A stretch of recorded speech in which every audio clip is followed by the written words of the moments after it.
Welcome back to Sledgehammer Horror, guys. I am Ken Sledge, and let's talk horror. Today, I am joined by the amazing actress Quei Tann. How you doing today?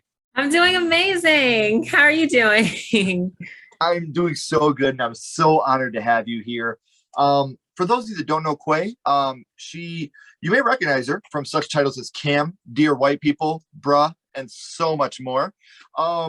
But another thing, and we can't get into specifics just yet, but she did just finish wrapping up on a new Blumhouse film, which is directed by Tony winner John Logan, set to premiere on Peacock this year. So that's also very exciting. Now, while we can't talk about that, let's dig a little bit into Cam here. What was it like playing your role in Cam? Oh, Cam was great. Cam was actually the first full length film that I did. It was also the first SAG project that I did. I had done a reality show before then, America's Next Top Model, and I had done some non-union stuff like on True TV. And so my introduction into working as a professional actor was with horror, which is so great. And yeah, it is. Yeah, it's so great, and I'm really happy to have gone back to Blumhouse, done another horror movie. This time, acting opposite Kevin Bacon, and it is so good. I cannot wait for people to watch it. It's going to be on Peacock later this year. But yeah, Cam was great because the people who made Cam, Daniel Goldhaber and Issa Matse, they're both young filmmakers. That was their first time writing and selling a script, directing, a full-length project. That was their first studio project, and it was my first as well. And it was great to be with other young creatives, new creatives, and it was a great building ground for, the career that I have now. Yeah, and that movie is definitely one of those. It's one of the movies that is a horror movie first, but it definitely has a message to it. And I love all work is work. You know what I mean? And I love the message behind Cam. I had such a great time watching it. Another very popular one, obviously, Dear White People. You guys must have a phenomenal time on set with that because you guys seem like you're always smiling. So what's it like being a part of Dear White People? Yeah, Dear White People is it's such a great show. I really liked it. I was a part of season 3 and season 4, and we finished that at the beginning of 2021. And it's really great. It's I always laugh because whenever there's projects that are created by Black people, it's always very diverse. Like we have a very, very, very diverse people behind the camera and in front of the camera. And I'm like, why can't other shows be like that? Because it's not a homogenous group one way or another. But yeah, it's really great. Everyone on that show is, they're really cerebral. They're very funny, really quick wit. It was, it's definitely more of a higher comedy kind of show. A lot of, sarcasm and irony and, poking fun at hypocrisy. And really, really self-aware. Like, I think that's something that I really like about that show is that it's really self-aware. And I love the people who made it. Yeah, and it's funny because that also kind of brings me into the next thing. Like you were talking about how self-aware and how diverse. We're talking about the horror genre now, not kind of steering away from Dear White People. Back to the horror thing. I think it's amazing because I've always said that horror is the most inclusive genre that there is. It doesn't matter if you're Black, white, gay, straight, trans, Republican, Democrat. The minute you want to talk about Freddy Krueger, we're talking Freddy Krueger. Everybody loves it. There's no division in the horror genre, and it's something that even since 1968's Night of the Living Dead, they've really been pushing the envelope to be ahead of the curve. Is that something special to you when you talk about being in horror and being a part of horror? Is that something that attracts you to the genre? Yeah, I think, well, horror is not perfect, right? Horror definitely has its issues with Black people dying first. And we actually we kind of deconstruct a lot of this in the new Blumhouse film. We deconstruct a lot of like some of the like more problematic horror stereotypes, but horror definitely has, because the nature of horror is so subversive and it's always been like maligned by culture. This is too bloody. This is too gory. We have to get it off the screen. Horror definitely has taken chances with inclusion in places that like other people were much more slower to get to. So yeah, I definitely think horror has led the way, and in a lot of ways when it's come to kind of the inclusion that we've been looking for in Hollywood. It's something that is special to all of us that are horror fans. And horror has always had a way of telling stories that people were scared to tell, whether it be, like I said, Night of the Living Dead. You got Tales from the Hood, which is very, very scary, very horror centric, but it has a very good message behind it. Candyman, another one. And even going back to the 80s, where you have Your Final Girl, you had the girls that are out there beating the hell out of men, showing that they're not helpless. They're not alone. They can do this. They don't need a man to help them. Like, they literally coined the term final girl to show that women have the power in the horror movies too. And it's just always fun for me to watch and see different people's opinions on the genre. Yeah. I've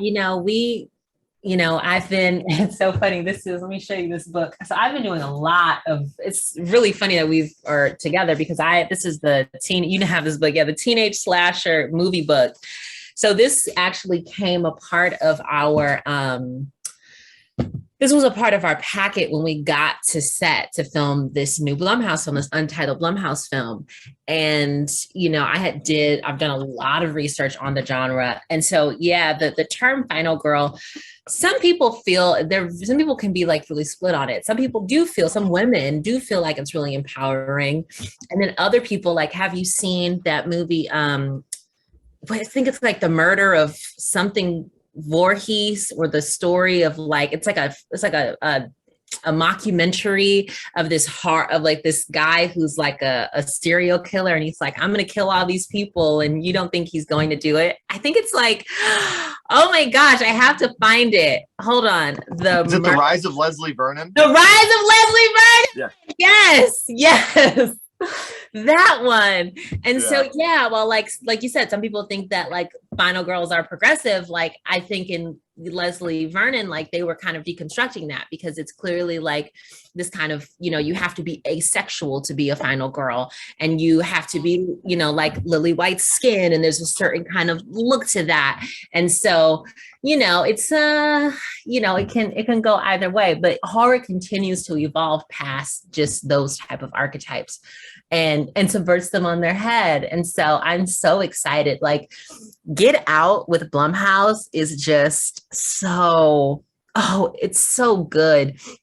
And I know when people talk about like, when people talk about diversity, it's kind of, I don't know, it can just kind of seem like more buzzwords and stuff like that. But when I look at Get Out, you don't get that story without telling diverse stories, and diverse just meaning mix it up, shake it up, like a diverse investment portfolio, something different, and I just, so into that. Yeah.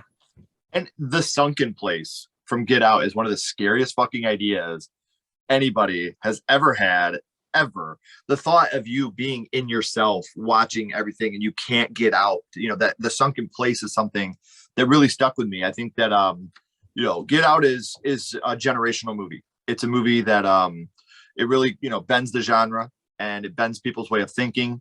And they did an amazing job on Get Out. I think in the last, 20 years, I think it's one of the best horror films. It may not be one of my favorites, but I think it's one of the best. Your favorite? Absolutely.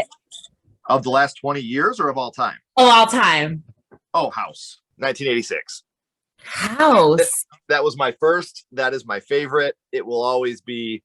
I have to watch House. I haven't seen House. So I haven't seen House. I watched all the slashers. Yeah. Our film is a slasher film. So I watched all the slashers. I watched Peeping Tom, and I watched other ones before Peeping Tom that kind of inspired it, even some silent films like The Bat and stuff. But I didn't really get into I imagine House maybe like ghost or gore. It's like Or God, splatter? it's everything. Like it's a horror movie. It's monsters.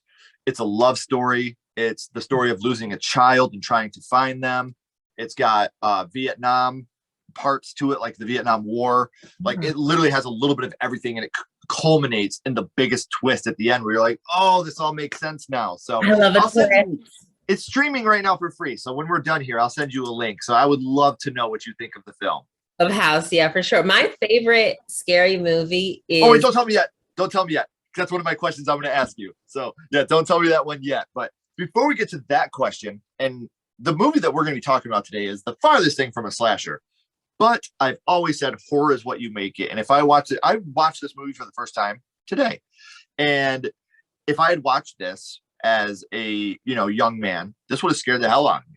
So I want to get into it, Quay. I want to talk about your first horror movie, the first horror movie you watched, and your first horror movie was Scooby-Doo, Escape from Zombie Island, I believe. I got the mystery machine right here. So, oh no, for real, this is the first. I always say horror is what you make it. I'm one of those people that when you ask me, "Hey Ken, what's a comedy?" Well, it's a movie that makes me laugh. Hey Ken, what's a drama? It's a movie that makes me feel. Hey Ken, what's a horror movie? I don't fucking know. Because you can't say it's scary. Well, I mean, The Lion King scared me as a kid. It's not a horror movie. It has murder. Well, Bambi has murder. That's not a horror movie.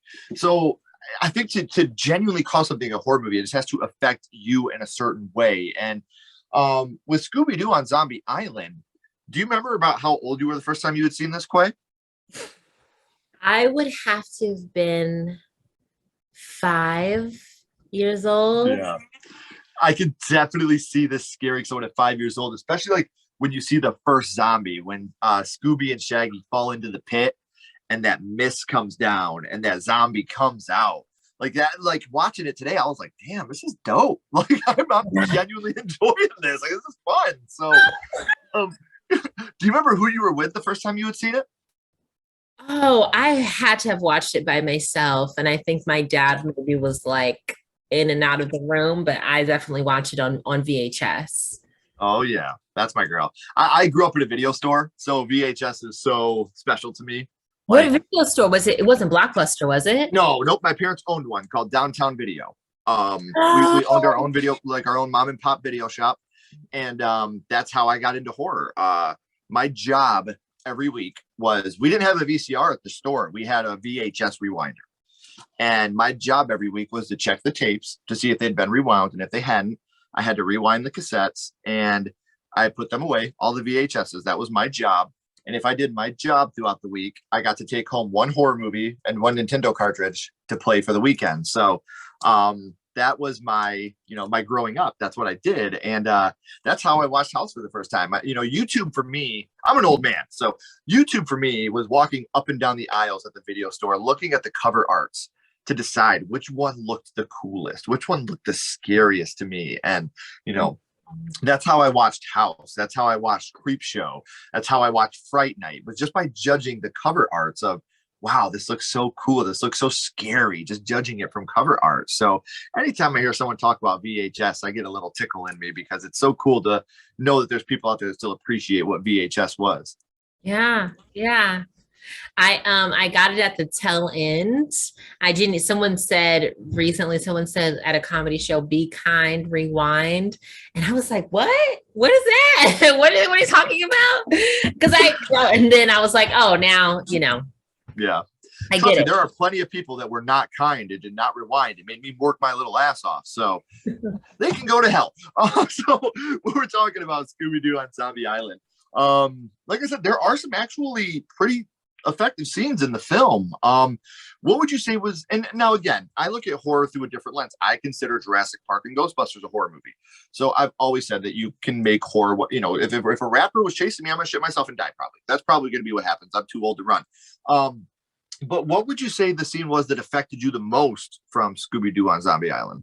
Well, I think the entire build of it, because Scooby-Doo, it's it's a franchise that's been with me and so many people for so long. Yeah. And I kind of just came into it, with the cartoons and like everybody else, but every single episode there was always a person behind the monster mask or behind the ghost mask. Yeah. And so it's kind of this expectation that, this is going to be the same thing, but this was a movie. This wasn't just another 20-minute kind of episode. This was a full-length movie, or a full-length movie for a cartoon.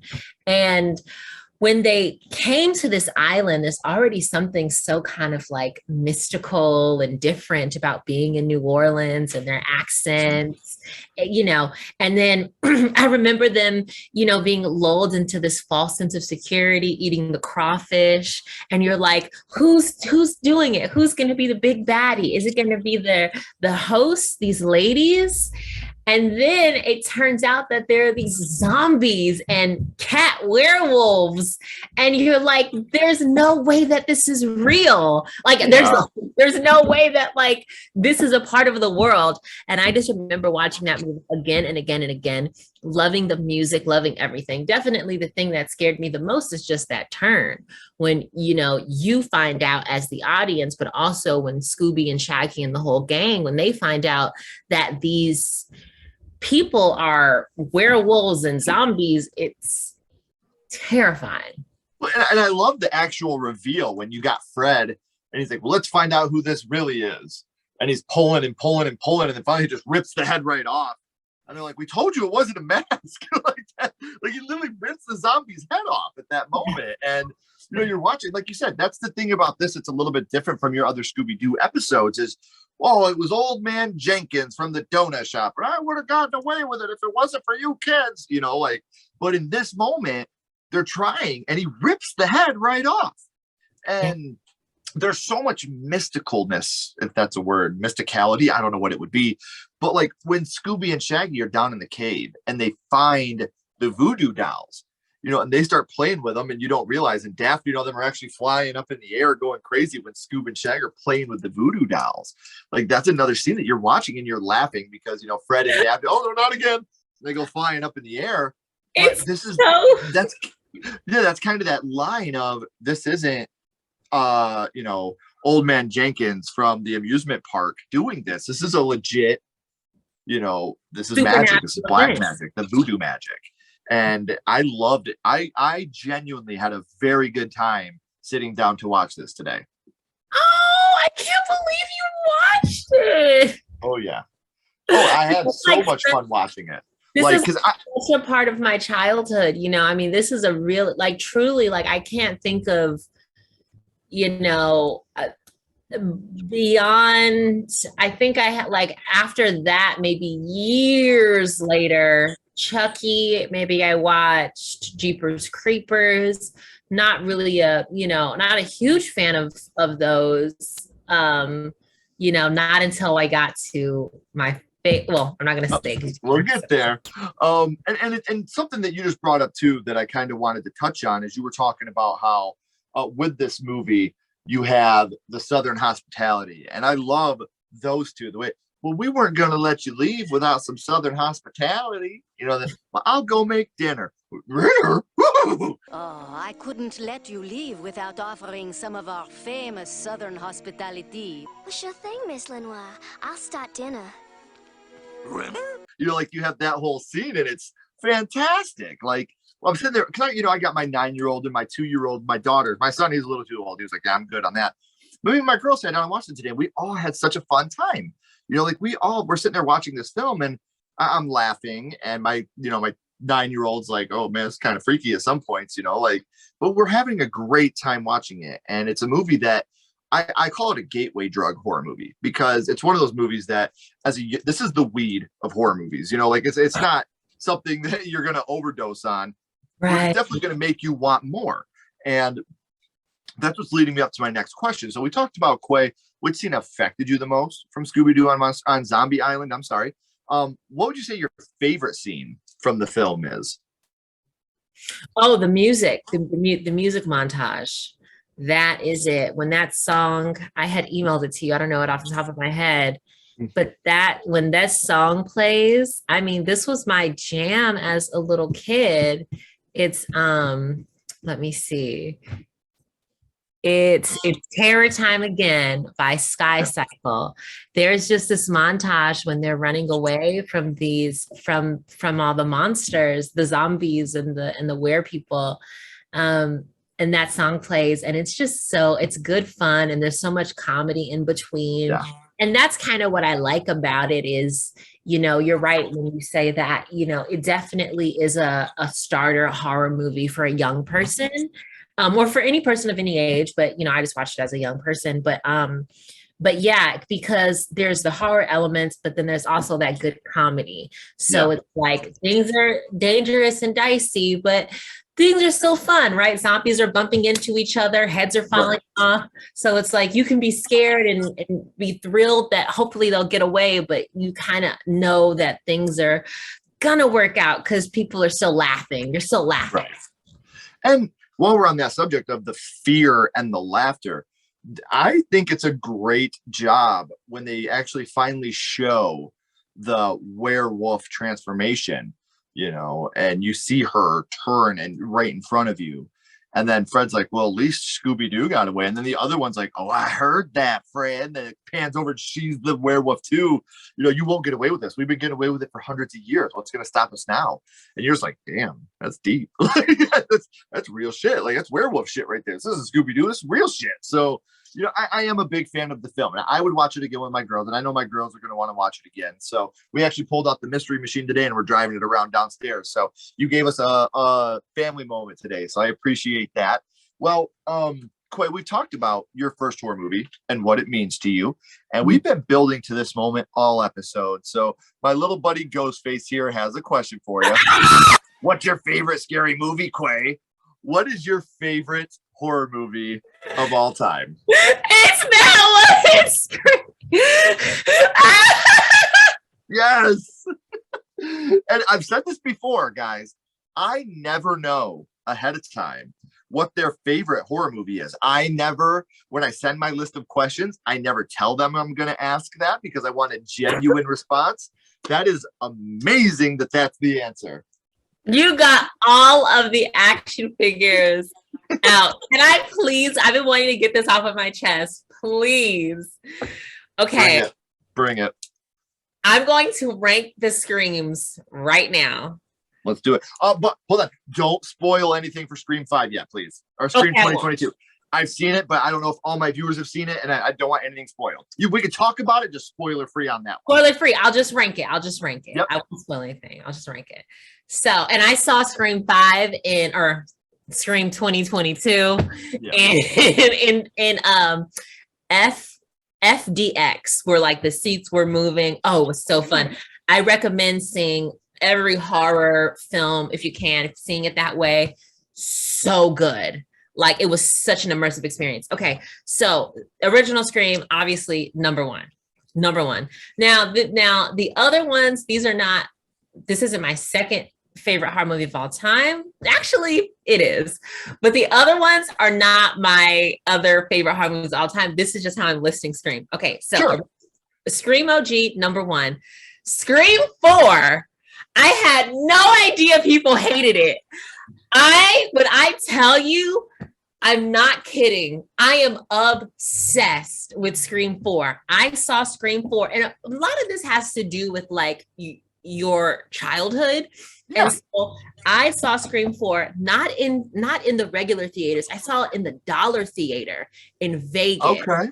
Yeah. And me and my friends would go again and again and again and again. And the reason we loved it was because this little teenage young woman is insane. She smashed her face with glass and killed everybody. We love the twist. I'm a huge fan of Mean Girls. So to see like that mean girl archetype, it turned out to be this serial killer. I thought it was so well played. I only just now when Scream 2022 came out, yes, I realized people did not like Scream 4. And if I can say, when you watch Scream 5, no spoilers, but I will say they talk bad on Scream 4, which I had no idea. Oh my God, I'm just obsessed. See, I don't think Scream 4 is bad. The only thing I dislike about Scream 4, and I dislike it so much, is the 3 fake out openings. Like, I hate it. I hate it. Favorite! Oh, I hate it so much. Like, I love Lucy Hale. You know, I love the actresses that they had at the beginning. yeah. For me, like how yours goes 1, 4, mine goes 1, 2, 2022, 4, 3. Like, I think 3 is the worst one in my opinion. I don't think it's awful. I think 2 is the worst. Really? Yes, I think 2 is the worst. I just saw 2 in preparation for the new slasher that I did. I think 2 is the worst because J Dev is watching this episode slamming his one of my good friends. He is obsessed with Scream 2. I know he's slamming his head on a dresser right now, but no, and the thing is, like, for me, like, I just love like the rules of the sequel, and like watching Randy, who was my favorite character in the OG, watching him die was, you know, really effective. But you know, like, I'm a cornball, like I really am, and like watching Jerry O'Connell, the fat kid from Stand By Me, get up on that table this morning. I woke up. You know, I love that shit. Like, that is so good. Like, I adore that movie. Like, I really do. Like, it's so much fun.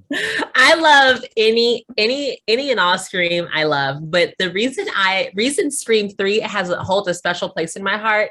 Scream 3 is honestly swapping and swapping places with 5 or 2022 or 2021. It's swapping and swapping places with the new one, because my best friend Alexandra Gray, who's also an actress, she just hasn't done any horror, but she's an actress, and her favorite line that she quotes to me is when Jenna McCartney, or what's her name, Jenny McCartney, Yes, goes, "How the fuck am I supposed to memorize all these fucking lines? Oh, why does my fucking agent keep giving me these chicken shit gigs?" And that will make it that puts it so high on my list for that scene alone. No more fucking teenage movies. I'm sick of this. Has there been another fucking rewrite? Oh my God, it's so good. The bet, like, literally, that is the only thing I like about the movie, but it's so good that it has to be high on the list for me. Right. And like I said, my least favorite Scream is Scream 3. That's still better than a lot of other movies to me. I think it's not my favorite, I think the Scream is probably, when it comes to consistently good movies, I think Scream's the best horror franchise there is. While my favorite will always be, my favorite will always be Child's Play. Child's Play will always be my favorite. Chucky is nightmare fuel for me as a kid. But, yeah, for me too. I mean, like, when you look at like Friday the 13th, which obviously I'm a huge Friday the 13th fan. The very first piece of Sledgehammer horror merchandise I made was this. I mean, so yes, I am a huge Friday the 13th fan.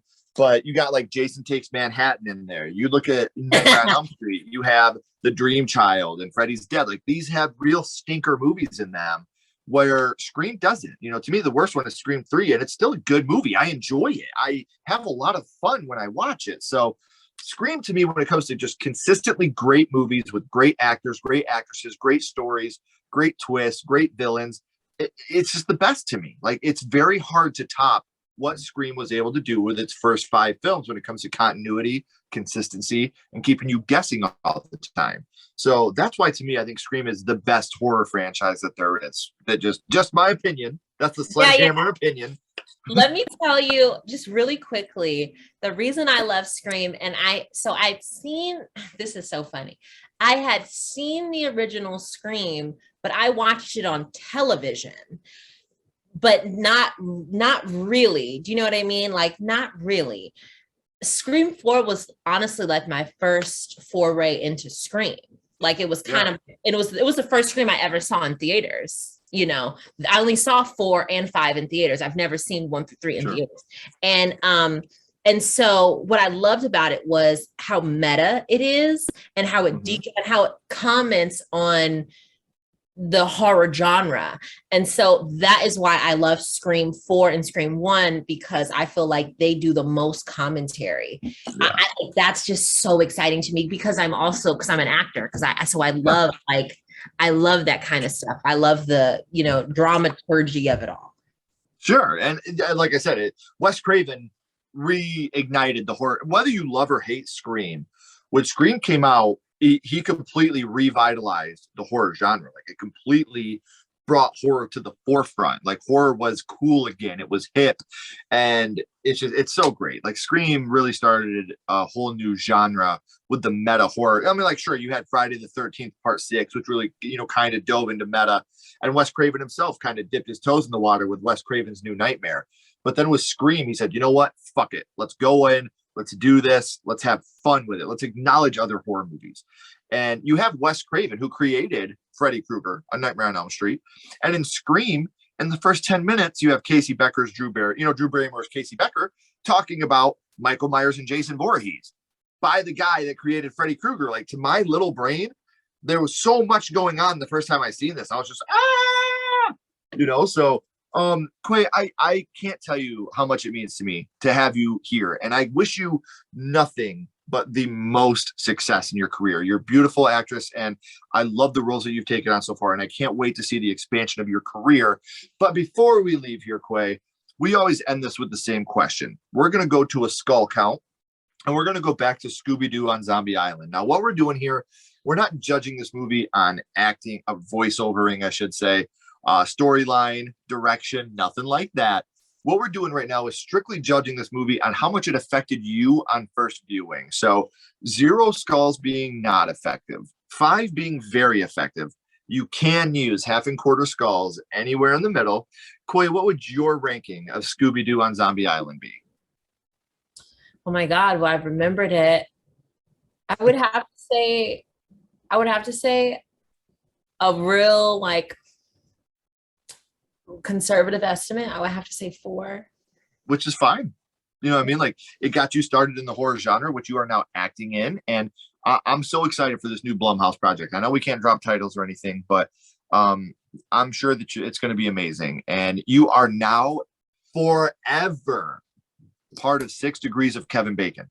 So no matter what, you will always be Degrees of Kevin Bacon, and you're 1. So everyone is 6 degrees from Kevin. Yeah. You're 1 and I'm 0. Yeah, you're that's what I'm saying. Like, you are a huge part of this now because you are in the nucleus of everything now. So that's so cool, and it's so amazing. And as a horror fan, and some of my favorite modern horror movies have been, Sinister, Insidious, these movies that Blumhouse has put out that are so amazing, and another universe that you are forever a part of, and it's so amazing. And I'm so happy for you, and I'm so proud of you. You deserve this and so much more. So I do gotta say, for everybody, we are at the end of the 3rd act, guys. The credits are about to roll, but before they do, we got one last twist, because all of Quei's social media links are down here in the description. So before we roll the credits, please make sure that you're following her on social media so you can stay up to date on everything she's doing here in the future. That way, when we can finally drop the name of this Blumhouse film, you can know what it is, so you can watch it and see her with Kevin Bacon. So make sure you're following Quei on social media. I have all the links down here in the description. Quei, don't go anywhere, please. I have a couple more questions for you. Everybody else, as always, keep talking horror, stay what you are, and we'll see you guys soon.